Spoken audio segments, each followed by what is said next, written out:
नमस्कार, आप देख रहे हैं एन भारत। आपके साथ हूं मैं सदफ फातिमा। बुलेटिन की अब शुरुआत करेंगे।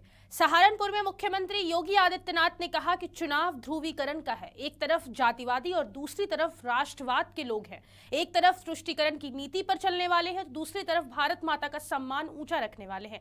अब यूपी के लोग दंगा करना और पत्थरबाजी भूल गए हैं। पहले पश्चिमी यूपी में त्योहारों पर कर्फ्यू लग जाता था और कांवड़ यात्रा नहीं निकलती थी। जो लोग चिल्लाकर उपद्रव करते थे, हमने उस माइक को ही उतार दिया। ना रहेगा बांस, ना बजेगी बांसुरी। शुक्रवार को मुख्यमंत्री ने बड़गांव और गंगोह में चुनावी जनसभा को संबोधित करते हुए कांग्रेस, सपा और बसपा पर जमकर निशाना साधा। उन्होंने कहा कि पहले माफिया का राज था, अब माफिया जेल में है या जहन्नुम में। जो बचे कुचे हैं वह राम नाम सत्य की यात्रा पर निकल लिए। भाजपा ने उन माफिया की गर्मी को शांत कर दिया है। पूर्व की सरकारों में बेटियां और व्यापारी सुरक्षित नहीं थे। हमारी सरकार में दंगाइयों को उल्टा लटका के नीचे मिर्च का छौंक लगा दिया जाता है।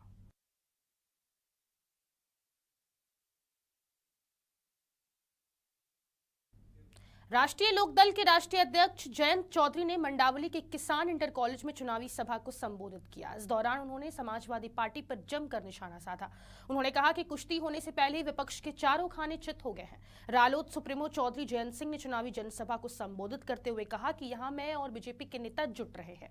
सामने वालों की कोई खबर नहीं, गहरी नींद में सो रहे हैं। अखिलेश यादव बिजनौर आने की हिम्मत नहीं कर रहे हैं। अब तक उनका कार्यक्रम नहीं हुआ है। कुश्ती होने से पहले ही चारों खाने चित हो गए हैं।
समाजवादी पार्टी के राष्ट्रीय अध्यक्ष और पूर्व मुख्यमंत्री अखिलेश यादव पीलीभीत के पूरनपुर में चुनावी रैली को संबोधित कर रहे हैं।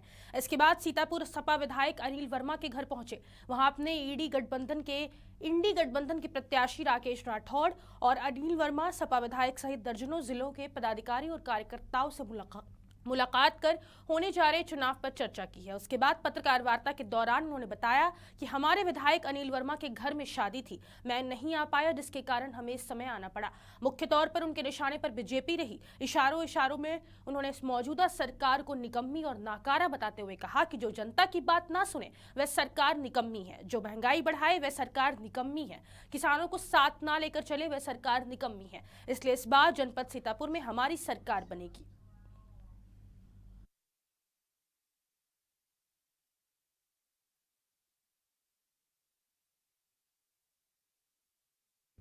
कांग्रेस लोकसभा चुनाव में भले ही 17 सीटों पर चुनाव लड़ रही हो, लेकिन यह प्रदेश की सभी 80 सीटों पर लोगों तक पहुंचने और अपनी बात पहुंचाने का कोई मौका नहीं छोड़ रही है। यही वजह है कि चुनाव में जमीनी प्रचार प्रसार के साथ साथ वह सोशल मीडिया का भी भरपूर इस्तेमाल कर रही है। इसके लिए वह पूरी रणनीति के साथ चुनाव मैदान में उतरी है। पार्टी ने सोशल मीडिया और मीडिया की एक टीम बनाई है जो सभी लोकसभा क्षेत्रों में मीडिया समन्वय और प्रत्याशी से समन्वय कर स्थानीय मुद्दों को जोर शोर से उठा रही है। सोशल मीडिया के लिए राज्य स्तर, लोकसभा स्तर और संगठन स्तर पर समन्वय की एक टीम बनाई है जो सभी प्रमुख मुद्दों पर अपने शीर्ष नेताओं के साथ साथ स्थानीय नेताओं, पूर्व विधायक, सांसद आदि की बाइट बनाकर यूट्यूब के माध्यम से प्रचार प्रसार कर रही है।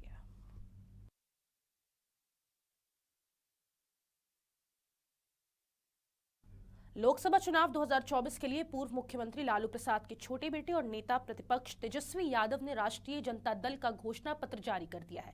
उन्होंने राजद कार्यालय में प्रेस वार्ता की और राजद के वरीय नेताओं के साथ घोषणा पत्र जारी किया है। तेजस्वी यादव ने देश की जनता के लिए 24 वचन दिए। तेजस्वी यादव ने कहा कि मैं लंबे समय से नौकरी, महंगाई, गरीबी और बेरोजगारी के बारे में बोल रहा हूं, लेकिन प्रधानमंत्री जन मुद्दों और काम की बात का नोटिस ही नहीं लेते। उन्हें तो बस अपने मन की बात सुनानी है। 10 वर्षों में उन्होंने बिहार को क्या दिया, अपने वादे पूरे क्यों नहीं किए, इन पर नहीं बोलते। वो मुद्दों से ध्यान भटकाने के लिए इधर उधर की बातें करते हैं। बिहार की जनता बहुत समझदार है। तेजस्वी यादव ने बड़ा ऐलान करते हुए कहा कि अगर इंडी गठबंधन की सरकार बनी तो पूरे देश में 1 करोड़ लोगों को सरकारी नौकरी दी जाएगी। पूरे देश में 30 लाख पद रिक्त पड़े हैं।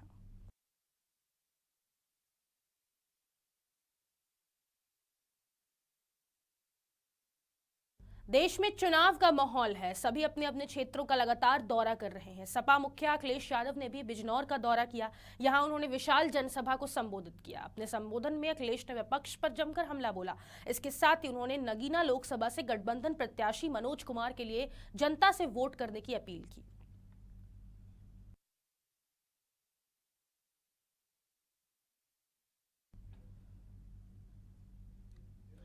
कानपुर के पौष इलाके बिरहाना रोड में धर्मांतर एंटी ट्यूबरक्लोसिस चिकित्सालय के लिए आजादी के पहले 1 लाख रुपए सालाना शुल्क पर दी गई करोड़ों की सरकारी जमीन पर एक संस्था कब्जा जमाए बैठी है। चिकित्सालय के निर्माण के बजाय सालों से उसका व्यावसायिक इस्तेमाल कर लाखों रुपए किराया वसूला जा रहा है। मामले का खुलासा होने पर मंडलायुक्त ने केडीए से रिपोर्ट मांगी है। इस पर केडीए ने पट्टाधारक, विधिक उत्तराधिकारी और अध्यासियों को नोटिस भेजकर जवाब मांगा है।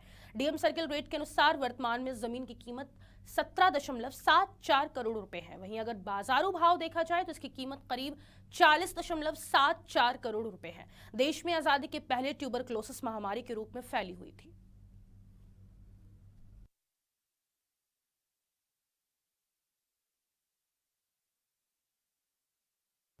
आगरा के मानसिका आरोग्यशाला के बाहर पेड़ों में आग लग गई है। यहाँ बड़ी संख्या में पेड़ है। हवा चलने के कारण आग की लपटें तेज होती गई और आसपास के पेड़ को भी अपनी चपेट में ले लिया। पेड़ों को जलता देख लोगों की भीड़ लग गई। वहीं सूचना पर फायर ब्रिगेड की एक गाड़ी पहुंच गई। आधे घंटे में आग पर काबू पाया गया।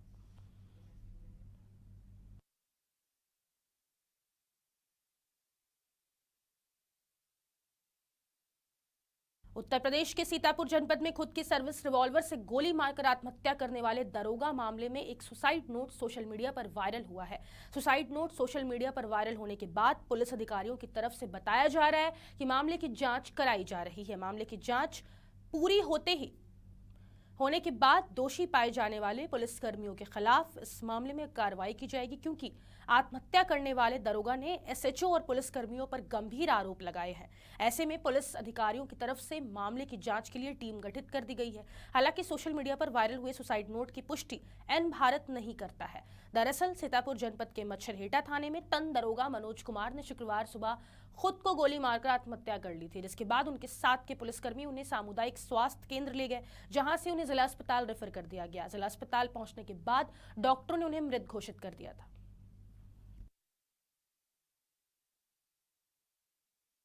आज अभी सुबह ये जानकारी मिली कि एक दरोगा जी हैं जिनका नाम मनोज कुमार, ये थाना मछरेटा पर तैनात थे पिछले कुछ महीनों से। इनके द्वारा थाना परिसर में ही अपने आप को गोली मार दी गई है। तो जैसे ही एसएचओ और थाना पुलिस को इसकी जानकारी हुई, लोग इनको लेकर तुरंत सीएससी लेकर आए। वहाँ से रेफर कराकर जिला अस्पताल पहुँचे, जहाँ इनको डॉक्टर्स ने ब्रॉड डेड डिक्लेयर किया है।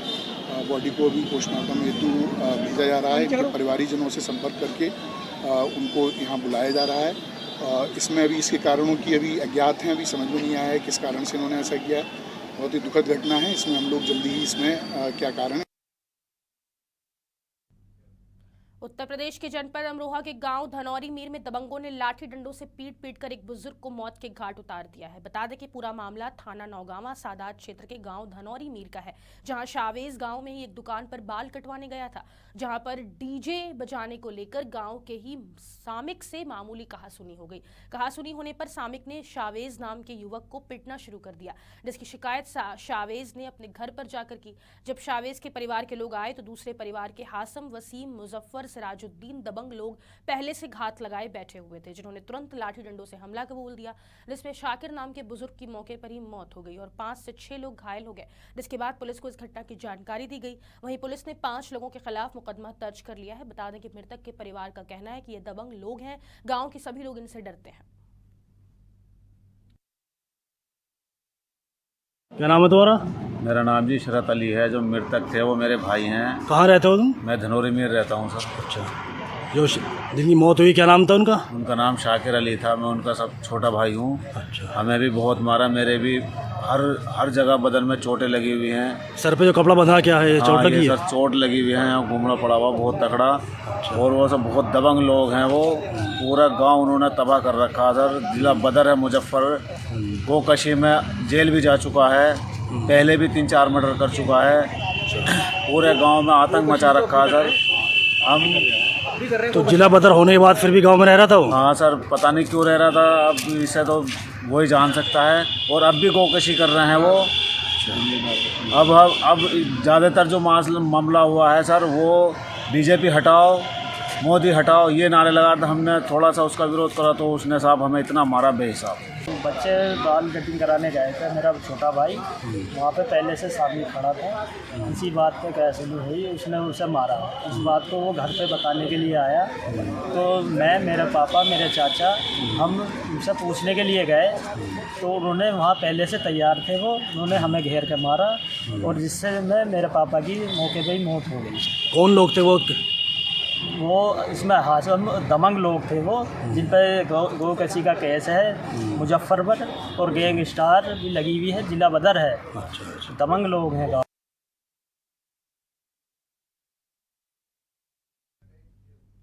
खबरों का सिलसिला यूं ही जारी रहेगा। आप बने रहें एन भारत के साथ। नमस्कार।